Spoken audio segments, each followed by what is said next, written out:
Hello, Flint. It's so good to have you here. This is Pastor Janard Lakes. I'm here in the studio and just wanted to rap with you guys, just to talk to you, just to see what was up. So this segment is going to be called to make a difference. And so my job every 2 weeks, you'll be tuning in with us at 6:30, and we'll be talking about different things when it comes down to our city and what I believe I'm called to. I'm the pastor of Spirit of Victory Outreach Ministries right here in the city of Flint, right there off of Pearson Road. And so I've been raised in Flint my whole life. And because I've been here my whole life, I believe that this show is something that will be very informative to all of you. That as we sit out here and we take a look tonight, that we have some conversations that are needed. And so tonight I want to really introduce to you. Tonight is our debut, and it's really called "Call to Make a Difference." And so, really want to deal with us tonight because as a young pastor in the city, I was selected. I'm not the voice, but I'm a voice in this city. And because there's a lot of changing of the guards, and what we mean is that a lot of the older guys that have passed on, that there's a lot of now younger pastors that are coming on the scene. And we see a lot of transitions throughout most of our bigger churches that are in this city.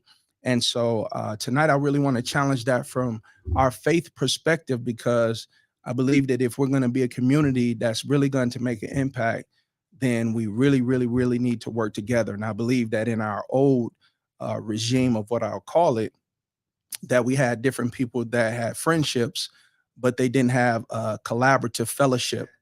And so without a collaborative fellowship, the impact that I believe that we're called to make in the city, I believe that no person can do it by themselves, but we're called to work together and to do it together. And so tonight, I just want to share some things. I might use a biblical text tonight just to give us something to springboard off of. But I really want to start this conversation when you talk about call to make a difference. I looked up that word call, and it means to be summons, to gain your attention to a particular area. It means to be wired for a purpose, or to be a person that is selected for a job. And I believe that each person that is alive, that is in the earth, has a calling on their life, that you've been selected or wired for a particular job or to make a difference in a particular area. And so as we talk about us working together, I believe it's like us passing the baton. Some of us never got the baton passed to us, which means that in a relay race, you always got somebody that's running up behind you, somebody that is able to take it a next leg further than you were able to take it, or somebody that's able to take it, to another level than what you were able to take it. And I believe that as we're in a position now and being a young pastor with other young pastors, that now it's up to us to take the baton and to take ministry, or to take our city or our impact that we're going to make in the city to another level. And so as we talk about that, you talk about us being called, everybody being called to do something very different. And when you talk about being called, most of the time in our religious circle, we always believe that a call is something that has to do with preaching. But a call is just somebody who's been assigned to a task or a job or something that they believe must be completed. And when I talk about making a difference, it means to become a catalyst for change. It also means to have a big effect on what happens. It means to make the necessary components for transformation, to put all of the right components together for transformation. It also means to produce results, to give rise to an occasion, that we produce results, that we don't want to just talk about it. We really need to be about it. And I'm just believing that God is really raising up different people, men and women from all around, that is going to make a difference. And I believe whatever it is that they're called to, I like what's happening now. I see a lot of entrepreneurs that are on the rise, particularly in African American communities, that I see people that are starting, their own businesses that are thriving. I see people trying to create change now that are out here. And so I just believe that as a catalyst for change, that when we see something, then it is our job that we get involved in what we see, that we get involved in our community. And so I want to really challenge leaders today, particularly those of us of the religious community. And I want to use for a text tonight, not something to preach from, but just for us to lift a thought, just for us to have a conversation tonight. And so I pulled St. Luke chapter 10, verses 30 through 37. And it says, there was once a man traveling from Jerusalem to Jericho, and on his way he was attacked by robbers. And they took his clothes, they beat him up and went off, leaving him half dead. And then it says, luckily, a priest was on his way down the same road. But when he saw him, he angled across to the other side. And then it says, then a Levite, a religious man, showed up. He also avoided the injured man. Verse 35 says, but then a Samaritan traveling down that road came to him. And when he saw the man's conditions, his heart went out to him. I kind of want to stop right there, that it was talking about there was a man that was attacked by robbers. They took his clothes, they beat him up, and they left him half dead. And it talked about luckily, or by chance, or by happenstance, that there was a priest or a preacher that just happened to go that way. And I believe that sometimes that we are in positions to see certain things, not so we can just talk about it, but I believe that God draws us into certain areas so we can see certain things, so we can be called to action to do something about it. And it talked about that this priest that was coming by happened to go down his road, and he angled across the street. In other words, he turned his attention away or act like he didn't see it. Kind of like we do sometime when you drive up to a light and you see somebody with that sign talking about, need a few dollars for food. Most of us will turn our face the other way. Not that we didn't see it, but we didn't pay attention to it, that we wanted to do anything with it. The same thing that happens at the gas station, that if you see somebody, at a gas station and they walk by your car, you turn your head the other way to act like you didn't even see that person and you knew the condition they was in. So this priest, this religious guy, decides that he's going to do it. He angled himself and crossed on the other side, which meaning that he wanted to avoid it. He never wanted to deal with it. And I believe that if we're called to make a difference in today's, that there are some things that we avoid, that we've got to get involved in it. I'm tired of meetings that we talk about certain things that, you can go to social media, you can post about certain things, but what happens that we never ever can create change unless you're able to get involved in it. And so it talks about how he luckily went that way. And I don't believe that we drive through certain neighborhoods uh, without a purpose. Like, you can't get so numb to what's going on around you that now it becomes everybody else's problem, but you don't become a solution to the problem. You only want to talk about the problem. We want to keep having meetings. We want to keep on talking about how bad it is, but nobody wants to get involved in it. And so from my perspective as a young leader with other religious leaders, instead of us being in four walls talking about, waiting on people to come in, that was never the commission that Jesus gave us. The commission was for us to go out. And so when we're called to make a difference, you got to know that the impact of your life has got to be very different, that your life got to exist. And I've had my times past. Now, I don't want to be like, I'm the person that ain't never done nothing. People who know me out here on this social media thing know that is totally not true. But what I want to say is, at the age of 47, there's a lot of things that I've done that I'm just too old to keep on doing. And now, because I know, I'm getting older at 47, I don't know if God allows me to have another 47 years, but I want my name to live on even after I'm gone. I don't want to just exist. And I believe that if we come together, when you talk about called to make a difference, that nothing's going to change just because we talk about it.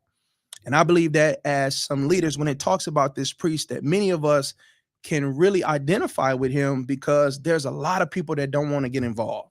There's a lot of people that would like to turn their eye or turn their head to the other side, to act like it don't exist. But the Bible says that he angled himself. In other words, he tried to act like he didn't see it. You saw it, sir. You saw it, ma'am. But you rather complain about it, talk about it, or preach about it than to get with other people to do something about it. And then it says, then a Levite, a religious leader, showed up. He also avoided the injured man. It's like, how much avoiding can we actually do?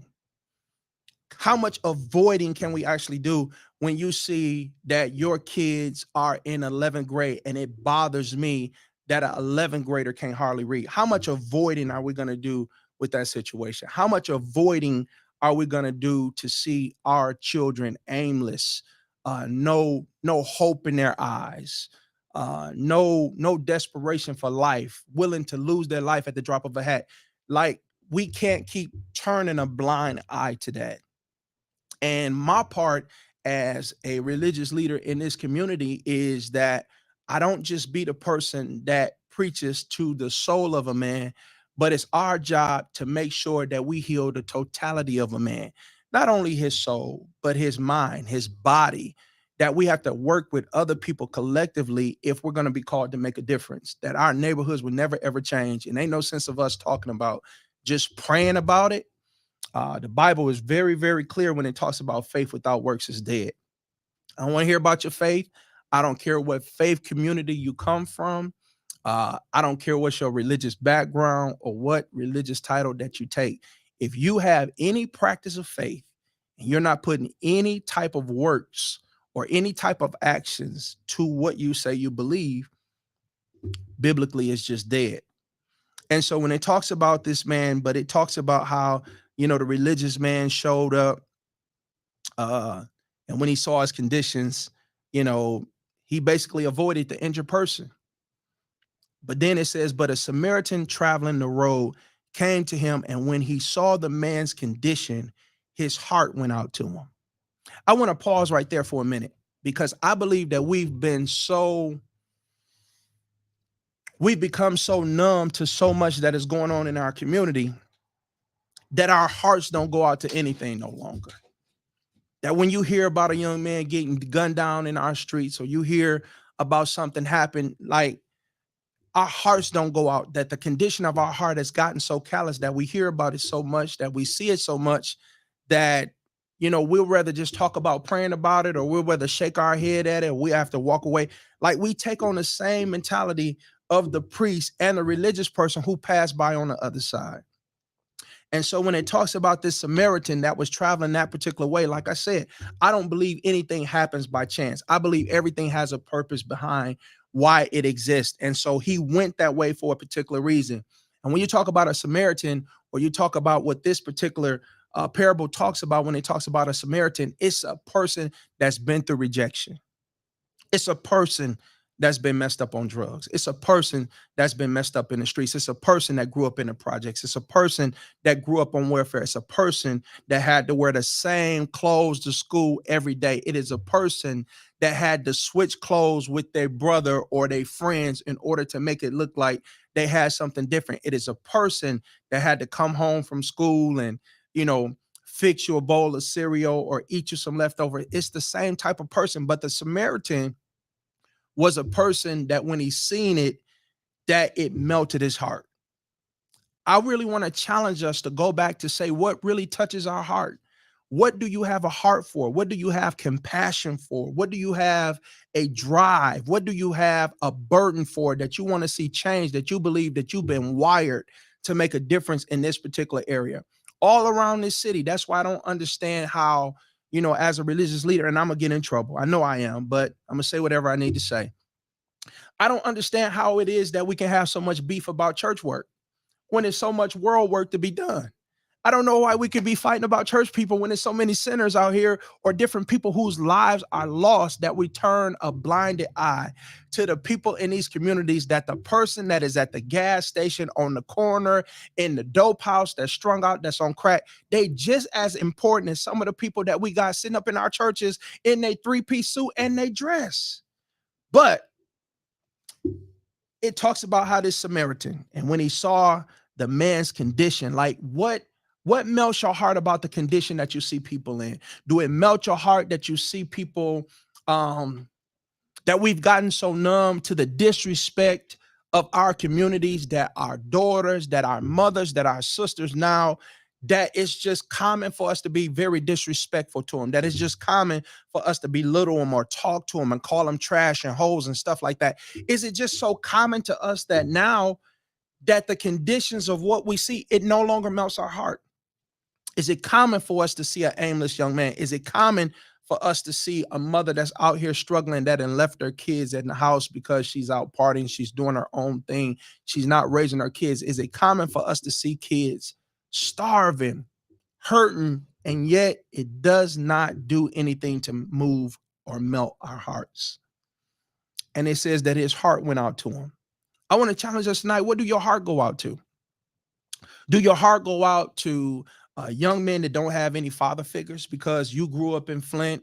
You knew how it was, how tough it was for you to walk around, and you wish you had somebody in the stands that was able to cheer you on while you was playing basketball or while you was playing football. But the only thing that you had was a mom, or you had a sister, or you probably didn't have nobody. You probably had a friend that was in there. What is it that makes your heart, that you can see the conditions that your heart go out? Is it a young lady that you see that may need attention, may need affection, and she may be looking for love in all the wrong places? But instead of us taking advantage of it, when it comes down to us making a difference, is it going to be a guy that stands up to say, you know what?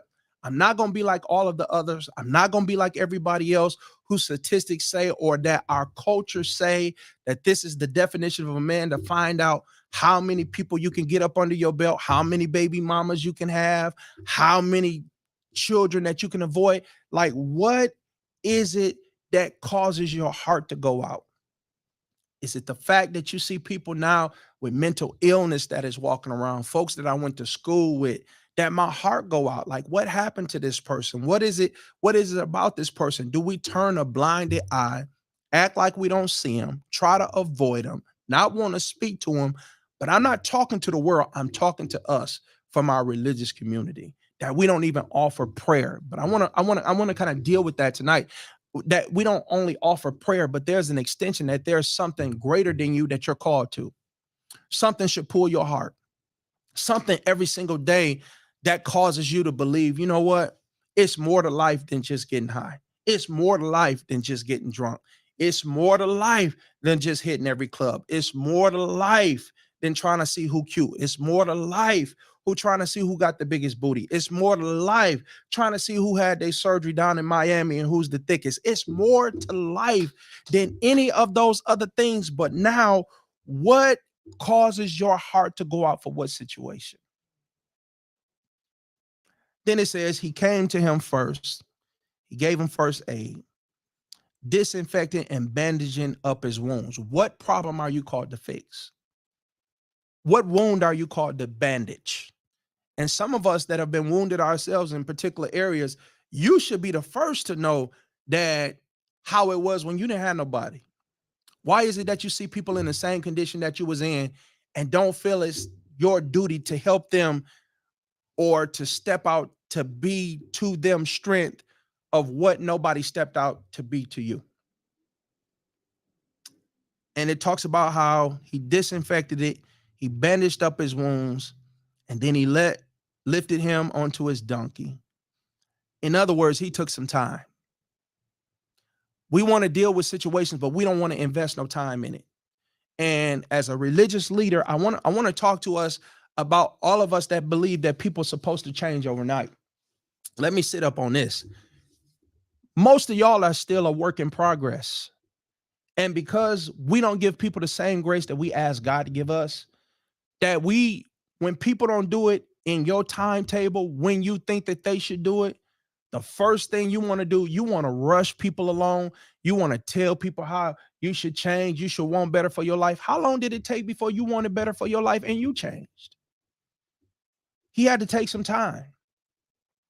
If you want to talk about how bad these kids is, you need to take some time with them. For some of you parents that got, you got the opportunity to impact the lives, or you got different kids that hang out at your house, take some time with them. Have some conversations with them. It talked about how he took him, he lifted him on his own donkey. It said it led him to an inn, made him comfortable. And in the morning, he took 2 silver coins and gave them to the innkeeper, saying, take care of him. Notice that he wasn't waiting on a grant to come before he did something about it. Notice that he went in his own pocket. And let me say this, if you ain't doing it now out of your own pocket, you a lie that you're going to do it when you get a grant to do it. Because if it's a burden or passion of yours, or it's something in your heart, you're going to do it whether the funds is there. Now, you may not be able to do it to the capacity that you would like to do it, but you're going to do it. Nothing's going to stop you from doing it. And so when I see people run after money to say, If I had this amount of money, listen, you lying, because if you're not faithful with what you got, you won't be faithful in much. If you ain't helping nobody right now, don't tell me that you're called to anything that does not become a burden to you, that you want to help it. And I believe that the reason why God can trust me as a leader right now is because before I got a title, before I got a platform, before there was ever a church, I was already in these streets. I was already at the detention center. I was already at the juvenile home. I was already at Job Corps. Some of the people that's out here right now that's listening to me under the sound of my voice, I was your RA. I was the person that probably baptized you in the tub while you was at Job Corps. I was probably the same person that stuck their neck out when you couldn't read to say, I'm going to take my lunch hour and make sure that every day that I'm able to teach you your math, teach you your reading, because it wasn't about the job to me as much as it was about making an impact in the lives of the children that was around me. And so now that I'm in position, my job now is to make sure that I make a difference. And so when it talks about this man, it talks about how he took him to an inn saying, take care of him. And if it costs any more, put it on my bill. Most of us don't want to do that. You talk about put it on my bill. You can't even take something simple and say, I'm going to pay it forward. Don't worry about it. That the person behind me at the restaurant, I'm going to pay for their food.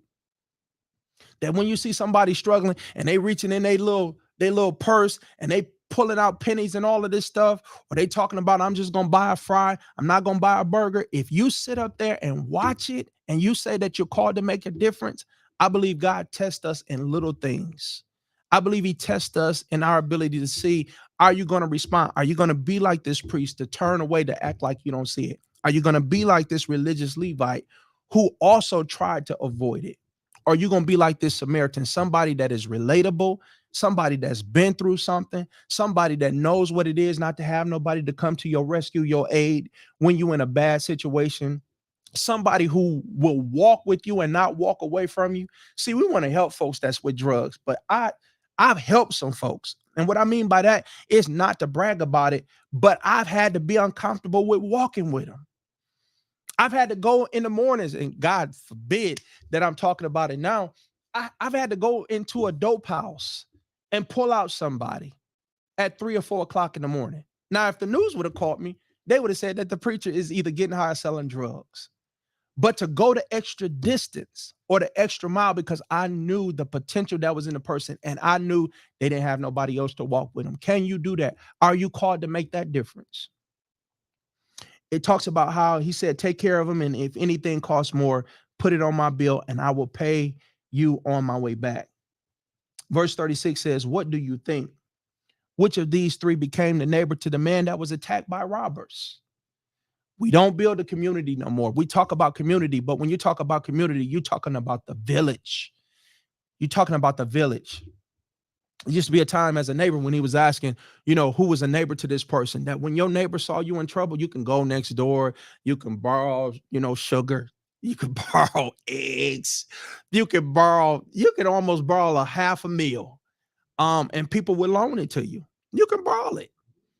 And you talk about the neighborhood or the community, you see somebody kid doing all kind of crazy stuff. As a community, as a neighborhood, as a village, we stepped in.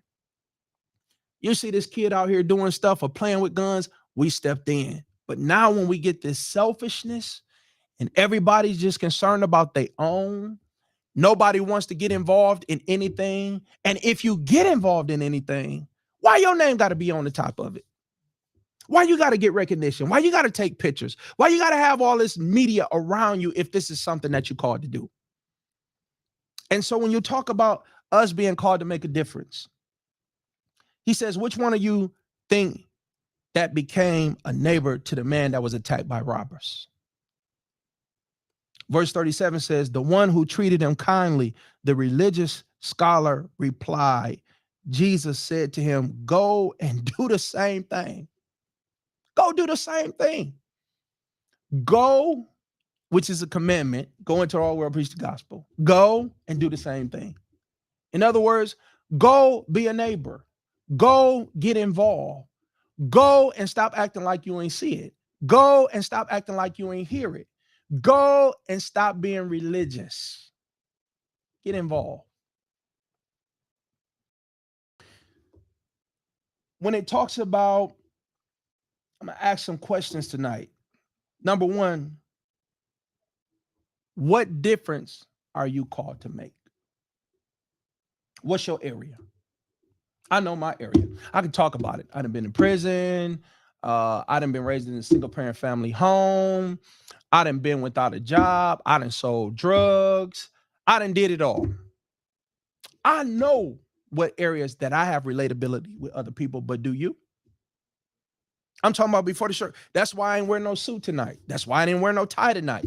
Because I didn't want it before any of all of that. The dressed up version, the regular version. What difference are you called to make? What area are you called to change? What is it around the city that makes your heart, that touches your heart, that touches the condition of your heart that you say, you know what? I need to get over there and do something about that situation. What areas do you avoid that will only change when you confront them? What areas you avoid? What neighborhoods do you avoid? But you want them to change, but you won't do anything to be a part of that change. Go down there, you see those people. Do you ever walk through that area? Do you ever pray? Do you ever go down that area and see the kids or the people that's homeless? Do you ever go to McDonald's? Do you ever go to Little Caesars, buy you a few hot and readies, and then go down there and get that stuff away? Do you ever do anything except the fact about complaining? What difference are you making? That's my next question. Are you a talker? Like you love to talk. Are you a meter? And what I mean by a meter, you love to go to meetings. Or are you a leader that makes things happen? And some of us don't have to recreate the wheel. Some of us got other people that's already doing what it is in your heart to do. We can get involved with those people. You ain't got to do nothing fresh carved out so your name can be in lights.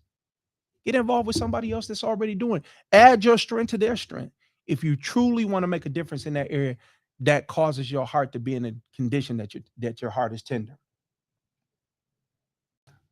Also, observation should lead to participation. That's what I say. Observation should lead to participation. Stop turning your head away from things that God is trying to show your eyes. Did you see from this story that perhaps this priest went by? God wanted to observe something. Why? Because he wanted him to get involved.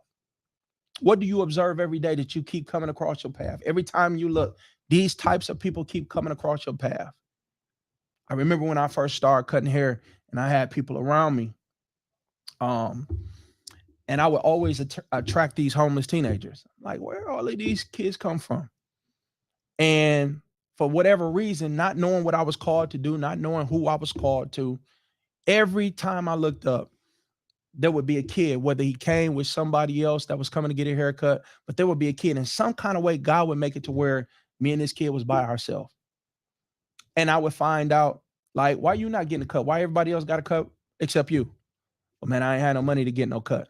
Well, come on, man, I'm gonna cut your hair. And from that conversation of cutting hair, that's how I've gained godsons and little bros, and I became unk and all of these other stuff, is because I saw the need. And instead of talking about it, I got involved in it. What are you called to get involved in? What have you been wired for?